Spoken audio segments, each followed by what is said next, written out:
Sindh seven شریف میں ایک عظیم بزرگ تشریف فرما ہیں جن کا نام حضرت عثمان مروندی لال شہباز قلندر رحمۃ اللہ تعالیٰ علیہ ہے۔ اہل سنت کے ایک عظیم بزرگ ہیں، لیکن بدقسمتی سے کچھ لوگ ایسے ہیں جو اپنے آپ کو قلندری کہتے ہیں، اور ان کی جو حرکات ہیں اور ان کی جو خرافات ہیں وہ شریعت کے موافق نہیں ہیں۔ تو یاد رکھو، قلندر اسے نہیں کہتے جو خلاف شرع حرکت کرے۔ بڑی بڑی مونچھیں رکھنے والے کو قلندری نہیں کہتے۔ بڑی بڑی عورتوں کی طرح لمبے بالوں جو لمبے بال رکھتے ہیں ان کو قلندر نہیں کہتے۔ ہاتھ میں کنگن پہننے والے کو قلندری نہیں کہتے۔ چرس پینے والے کو قلندری نہیں کہتے۔ بھنگ، افیون، شراب، چرس پی کر ای حیدر کے نعرے لگانے والے کو قلندری نہیں کہتے، اور لوہے کی زنجیریں پہننے والے کو قلندری نہیں کہتے۔ ڈھول پر ناچنے والوں کو قلندری نہیں کہتے۔ یہ لوگ تو کیوں اپنے آپ کو قلندری کہتے ہیں؟ قلندر وہ ہے جو شریعت اور طریقت کا پابند ہے، ظاہری علوم سے آراستہ اور پیراستہ ہے۔ اور یاد رکھو، صوفی اور قلندر یہ ایک ہی ذات کا نام ہے۔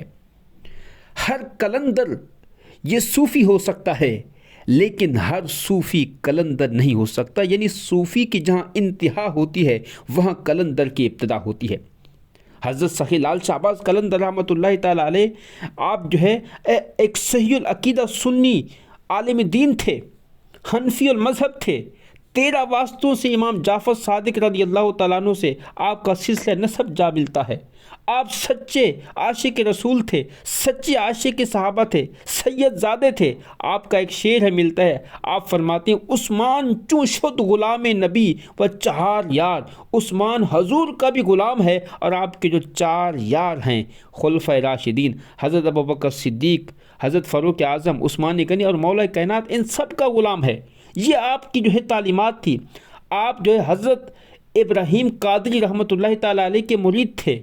آپ امام اعظم ابو حنیفہ کے مزار پر تشریف لے گئے، پھر حضور غوث اعظم کے مزار پر تشریف لے گئے، پھر اسی طرح آپ جب برِ صغیر پاک و ہند میں تشریف لائے، آپ تو آذربائیجان کے تھے، ہندوستان کے اندر جب آپ تشریف لائے حج کر کے، تو اس وقت آپ داتا صاحب کے مزار پر گئے۔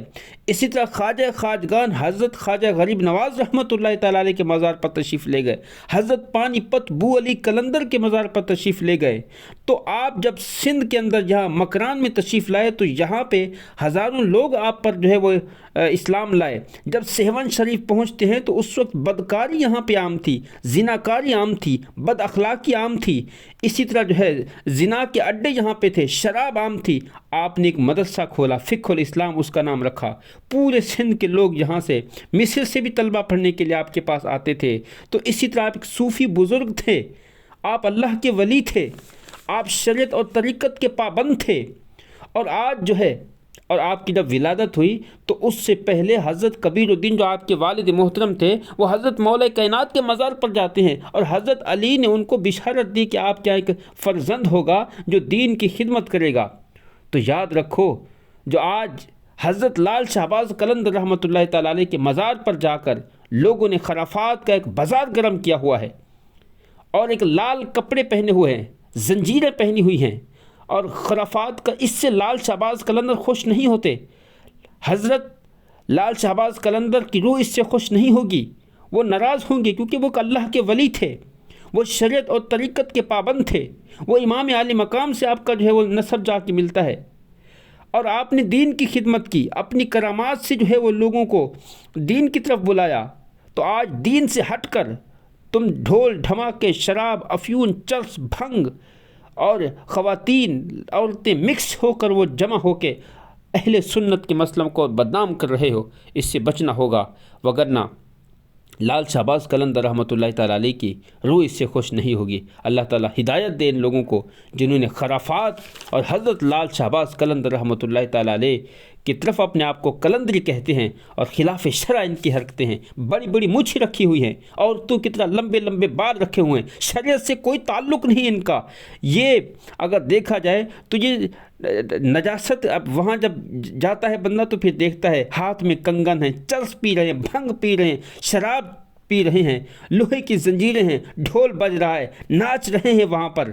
اللہ اکبر! یہ کیا تماشا ہے شریعت کے ساتھ؟ یہ کون سی حرکتیں تم نے شروع کر رکھی ہیں ایک اللہ کے ولی کے مزار پر؟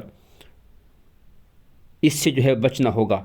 حضرت لال شہباز قلندر رحمۃ اللہ تعالیٰ علیہ کے مزار پر جائیں تو وہاں پر جا کر آپ فاتحہ خوانی کریں، قرآن مجید کی تلاوت کریں، اس کا پڑھا ہوا ثواب جو ہے حضرت لال شہباز رحمۃ اللہ تعالیٰ علیہ کی روح کو پہنچا کر اپنی حاجت جو ہے وہ اللہ کی بارگاہ میں پیش کریں۔ یہ اہل سنت کا عقیدہ ہے۔